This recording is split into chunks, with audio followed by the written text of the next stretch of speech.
Hi, I'm Matt from Educraft.org. So we have your own materials that you're making cool stuff out of. Let's create blocks that you can break to get ore that you can later on then smelt into your material or into ingots that you can then create recipes for to make your cool new types of armor and tools out of. So today we're going to go over how to make ore blocks that when you break them they give you the block of ore back that you can put in your inventory, and how to make your world generate these ore blocks as part of the terrain.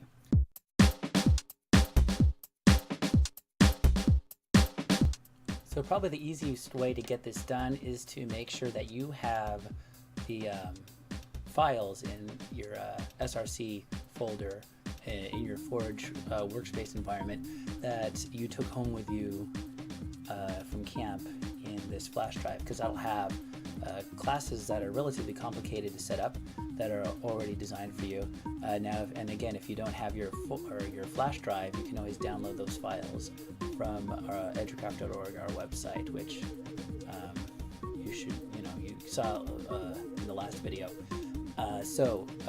This is going to assume that you have those Java files set up in your classes in your workspace environment already. If you don't, feel free to pause the video where you need and you just type that stuff in, or go to the website and get that file and then add it to your workspace. All right, so let's start out with doing how to do blocks that when you break them with a pickaxe of a certain harvesting level, they return themselves. You get to collect that block in your inventory when you do that. Here we go. So we're going to have to go to our block classes, and if you're using the files that you got on your flash drive or that you downloaded from the Educraft website, then your workspace should automatically have this mod block or block. And so if you don't have this, I recommend you download the files from our website.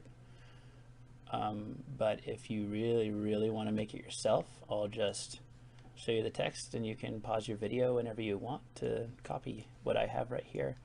But basically, it's a class that extends block, and you have to add a couple of variables. It's going to drop a block. So you add a variable called drop, which is the block that gets dropped when you destroy this block. You have a variable that stores the metadata, which in this case will generally just be 0 because there's no good reason to really use the metadata for this. And you're going to have a least quantity variable. That's the smallest amount of whatever block this drops that you get when you break it, and then a most quantity, which is the largest amount. To make this work kind of like typical OR, I generally set that to 1 and 1. So you have this constructor. It's protected, and it gives your arguments in here. And what you do is you have a material that you get. So we assign these as we go. But either way, you set the harvest level so that you need a pickaxe to harvest it, and it has to be, it doesn't matter, it's the weakest thing ever. The hardness is 5, which is probably about average. Well, no, stone is 1.5, so this is actually pretty hard stuff. And then the resistance is 7, which is, resistance is usually about the same as hardness. In this case, it just resists explosion, so it's relatively hard to blow up with dynamite. The unlocalized name is called with when the method is called, and the register name is called as an argument. As you can see, it's listed up here, and it goes in the building blocks creative tabs just like all the other ore in the game. Okay, so just in this case, I'm assigning the variables that we created at the top to things that pop up in the arguments.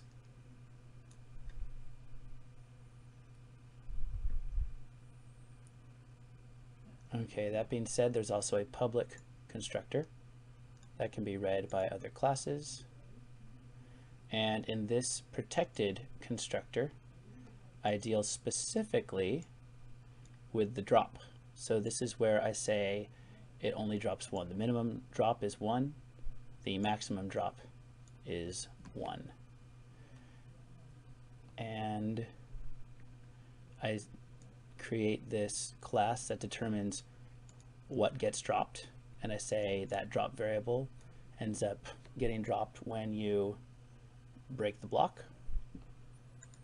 Okay, and this is the metadata, which we don't really have to worry about, but just because the game wants it, and that's after an override annotation, just because it's going to override something from the superclass.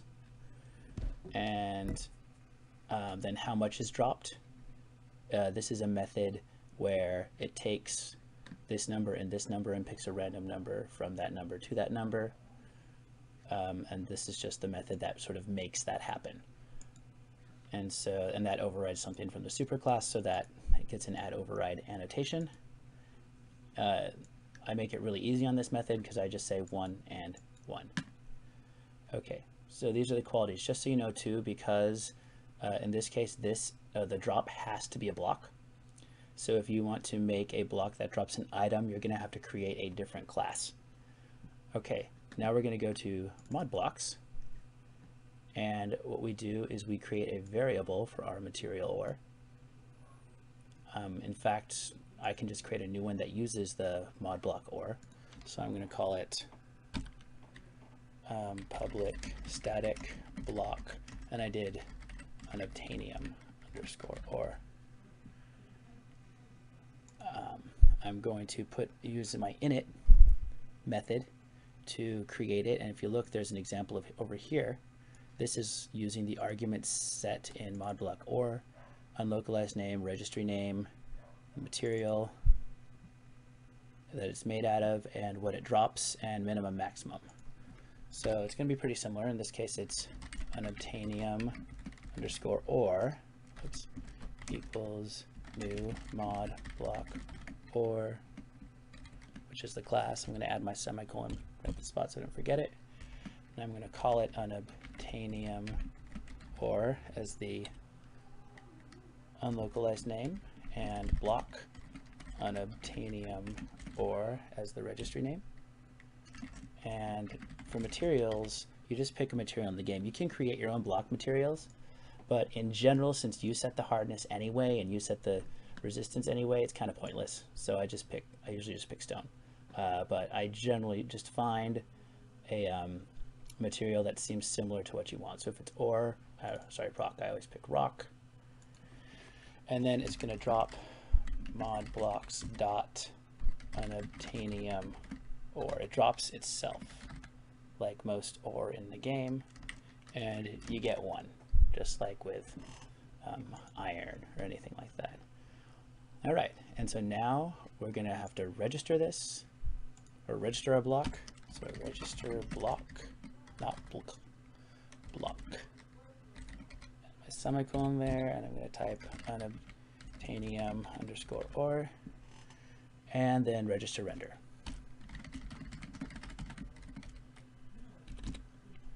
Unobtainium underscore ore. Okay, so I would imagine you've probably been doing item textures a lot, because block textures are a little bit more complicated. I'm going to review how to do block textures specifically for your ore. Okay, so that creates the ore block that when you break it, you get some ore out of it. But if you want to create a cool survival mode experience for your mod, you're going to want to have these ore blocks spawn naturally in the world, so the player has to dig around for them in their mines. And so yeah, in creative mode, you just grab it out of your creative tabs. But in survivor mode, you're going to want to have it actually generate in the world. So I'm going to show you how to do that right now. Okay, so in your packages, let's close these. You're going to go down to this package that says world generator. And you're going to open mod world gen. And so I created this earlier just to test it. I'm going to delete it and recreate it just to show you how it works. So in this class, I've already done a lot of the work for you, and it has an example inside of it, this thing called gen material ore You saw that a few videos ago. It's that black and white block that naturally generates in the world. So if you want, again, this is a file that should be on your flash drive or that you can download from educraft.org. Or if you are a masochist, you can just keep pausing the video and type everything in from scratch. Either way, I'm not your boss. Do what you want. All right, so first we're going to create a variable that's going to store the information about how these components generate. So you're going to create a private variable, and it's going to be a world generator variable. It has to do with world generation. And these things generally start with gen, and then I like to name it after the block. So the block is the unobtainium underscore or. So we have that new variable here. All right, and next up, we set this for our world gen or mod world gen class that gets called in our main. So if you notice, if you go to our main class and you check out our initialization event, we basically call this class and registering it as a world generator. And so if you don't have this in your main class, you're going to want to add it now inside of these squiggly lines around the FML initialization event class, this init class. Okay, so it's gameregistry.register world generator, and it's a new mod world gen, and then you have to put a 0 at the end, the close parentheses semicolon, and for the life of me I have not figured out what that 0 means. I just know that you have to do it. So maybe one day I'll know, and then I'll be the first person to tell you, or you'll find out on your own and you won't need me. All right, going back to this class, we are going to set some information about what we want to happen when we generate this OR. So we're going to type this and call this variable gen unobtainium underscore or is a new world gen mineable. I'm going to put my semicolon down already.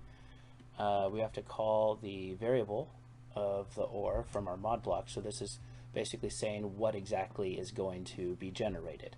So right now it just knows that we have this gen obtainium OR variable that's a world generator, but it doesn't know what blocks it's generating specifically. The fact that we give it a similar name helps the user, but computers don't really identify it that way. So we're going to go to our mod blocks class, and we're going to call our unobtainium OR variable. Then we're going to have get default state. Okay, and then next up we type in the maximum amount of blocks that are going to appear in one vein. So what it does is it generates veins based on a probability that we're going to set later, and the maximum number of blocks at a time that can appear in a vein. And because this is unobtainium, well, here's the thing I like to do. When I'm testing to make sure I'm doing this right, to make sure that the OR is actually in the game, I like to make it extremely plentiful in the world so it's really easy to find, so I can make sure it actually got into the game, and then I go back and I make it rarer. So right now I'm going to have it generate in ORs of 20. Okay. Next up, we're going to go to this public void generate, and this is a method that actually calls the mod to generate. So down here we have this run generator method, and it's this sort of it's this method that takes in arguments like location, it takes in the world generator variable, and it takes in the minimum height that it spawns at, that goes all the way down to 0, all the way up to I think 256 is the max height in Minecraft, I think. Although blocks don't generate in the sky, so in general it's not going to help you too much to go all the way up to the clouds. Oh, sorry, this is minimum height, so it goes down to 0. Yeah, max height goes up to 256. Mountains tend to go about 128, I believe. Inside of this generate method, you have what's called a switch. And a switch is basically something that performs different actions in different cases. And the way Minecraft does world generation is it treats it as a switch between case 0, case -1, and case 1. Case 0 is spawning an overworld, which is the basic starting place in Minecraft. Case -1 is spawning in the nether, that cool hellish place you can go to. And case 1 spawns in the end, which I think is actually creepier than the nether, and that's that sort of floating platform with all the endermen on it. In general, I just want this stuff to spawn in the overworld. You can, of course, copy code like this and paste it in other parts if you want your blocks to spawn there. One more thing about the run generator method. It also has down here a randomization system. It's done as a for loop that uses the chances to spawn that we set, and basically uses that to help it create randomly create chunks in the world. This is not the same method that the game uses. This is just a useful method I found online. That's sort of the best one I could find. I've been trying to dig through to figure out specifically what the game uses, and it seems pretty complicated, so I'd rather just stick with this right now. The only downside is the chances to spawn number doesn't necessarily correlate to what we get with other ore in the game. So you might say, oh, what's the chances to spawn of a diamond? I don't know, we're using a different system here. Alright, so either way, we're going to run this run generator, and we are going to call our variable up at top. So this gen unobtainium ore. We already know what world. I believe we actually called this variable random. Yeah, we call it random up there, so the game tells us to call it rand. Nah. Chunk X we use as one word. Chunk Z we use as one word. For chances to spawn, I give it a high number, so I'm going to give it 250. Just that way I can see it very easily, and I don't have to worry about having to spend a ton of time searching for it. Minimum height, it goes all the way down to bedrock, and it can actually go in mountains. If you want a comparison, iron generally starts at a maximum height of sea level, which is 65. Other metals go way, way, way lower. Like diamonds tend to be, I think, what, around 20, something like that.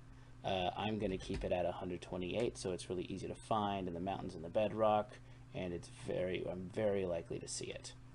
Okay, so one more thing, we're going to need a texture for this, and so I'm going to have to create, just like in our old block videos for creating block textures, you're going to do the thing where you draw a 16 by 16 flat image, and then you use the JSON file to transform that image into a cube. And you may have forgotten, don't worry, I'm actually going to review it in this video because, like I said in last video, it's a little more complicated than item files. So I'm back in Pixlr, and I'm not going to import anything, I'm just going to create it all from scratch. So I'm going to go to create a new image. I'm going to call it unobtainium underscore ore, and its width and height are going to be 16 by 16 because them's the rules. Okay, let's check something real quick. And our resources, yeah, our textures for our blocks, those are unlocalized name. Cool, so I'm doing that right. I forget sometimes. Alright, I zoom in as far as I can. We need transparency. Did I forget to check transparent? Nope, alright, we're good. So I deleted that background. You want to see those gray and white squares because that means the background's actually, what am I doing? For this, it doesn't matter because it's a block. So forget what I was saying, I'm dumb. Alright, so I'm going to have this white background. I'm going to make it look like the armor where it's white with some red splotches on it. I guess it's just bloody ore. Alright, and if you remember brush, change it to 1 pixel and add hard tip. Make sure the opacity is at 100. And let's make our little weirdness go. There we go.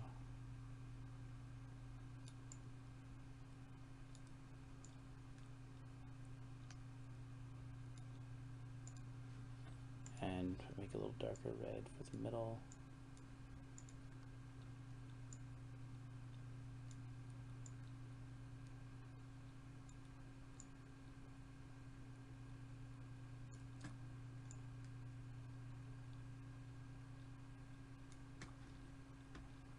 And even some lighter ones.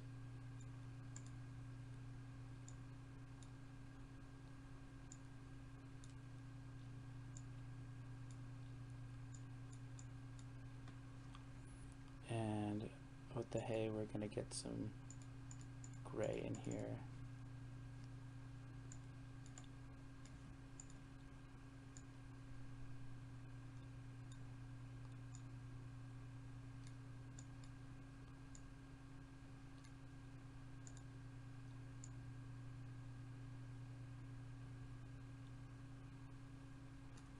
Okay, so this is one side of our block.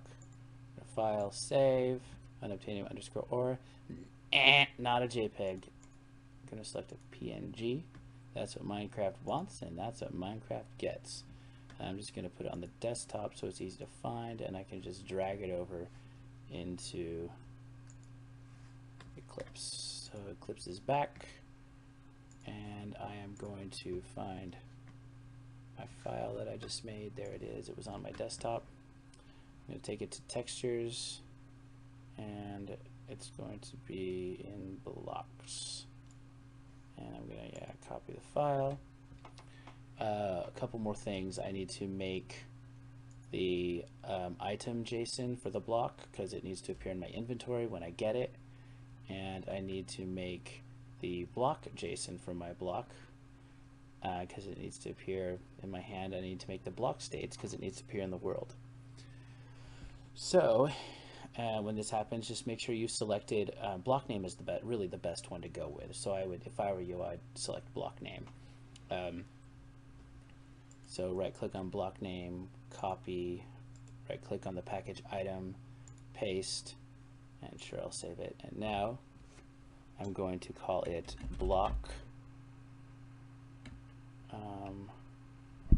unobtainium ore. I may have done something stupid in the last video. I just want to make sure because I am prone to stupidity sometimes. Did I do the registry name wrong? I did not. Okay, cool. I feel smart now. All right. So block unobtainium ore, open it up. It's not block name, it's unobtainium underscore ore. Perfect. Cue all. All right, go back to block name and under the block package, right click, copy block name.json, right click on the package, paste. Sure, I'll save that. And this time we go with the unlocalized name, so unobtainium underscore ore. Click OK. And we're just going to change the texture file to unobtainium underscore ore. And now in our block states, we're going to right click on block name, copy, right click on the package, paste. Yeah, I'm going to save that. And it's, again, it's the registry name, so block unobtainium ore. And then I go into that. And instead of block name, it's the texture file is unobtainium underscore ore. And I'm going to save all. Okay, so if you make your world gen code right, and so if your world generator is good, and it covers an actual, it gets an actual block from your mod blocks, obtainium ore, and you've put it in your main class under initialization event. You've put your world generator there. Then we should be good to go. So let's run the game. Alright, so we're not going to play our old world because it's already generated all its blocks, and so it won't actually test what we created. So we're going to type create, or we're going to click on create new world. Let's call it block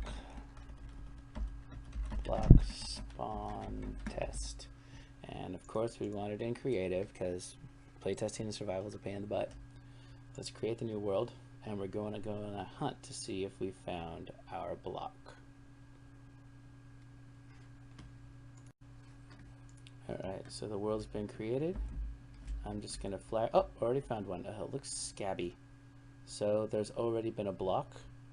I am going to grab a pickaxe. Diamond pickaxe, why not? And I'm going to use a cheat code, so / game mode S. That way I can actually collect stuff, and I'm going to break this down. And look at that. I got the ore out of it. Alright, before I die, because I suck at this, I'm going to change it back to game mode C to creative mode. And look at that, in my inventory, I've got some ore. I can even place it. And yeah, in creative mode, I get as much of it as I want. Yay me. Alright, so I've got my unobtainium ore that looks like a clown that tried to pick his pimples. I'm gross. Alright. And so, hey, it looks like a success. Alright. Long video. These are getting long. I'm going to try to shorten them up, I guess. So, you've got your world populated with a material that when you, or a ore material that when you break it gives you a block of that ore. So what we're going to do is we're going to unify your armor material and your tool material by and next time by using the recipes, and so it's going to involve creating one more item, the ingots, and then creating recipes for the smelting to create the ingots, and then making recipes for your items. So yeah, you're almost there where you have a Minecraft world populated by all your stuff, and I look forward to it. So let's get to it next time.